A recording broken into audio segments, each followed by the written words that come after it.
Lo mfundi ka-grade 1 wanyamalala ngomhla we-17 kwinyanga ephelileyo ngethuba ephuma esikolweni. Usapho lugxeka amapolisa asekuhlaleni ngokurhuqa iinyawo ngethuba ayexelelwa ngokulahleka kwakhe. Kweveki emva kokulahleka kwakhe uAsanda, umzimba wakhe wafunyanwa kunxweme laseMhlanga. Amanye amalungu omzimba wakhe ayengekho ngethuba efunyanwa.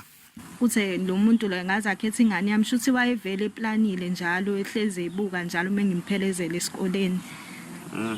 Shuthi nje ngalo lwasuku isikhathe ngingekho wabona ukuthi hayi akekho nanokuthi wabona ukuthi hayi akakabuyi kuze kube manje isizophuma ingane esikoleni akakabuyi.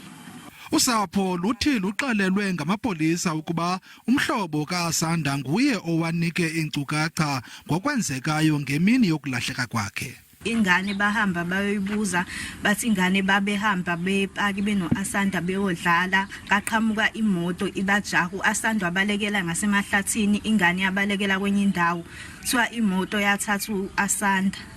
Ukanti amapolisa kwelawo icala athi akabikho nto ibambekayo ngokwangoku ngensusa amabandla yokulahleka nokusweleka kwalenkwenkwana.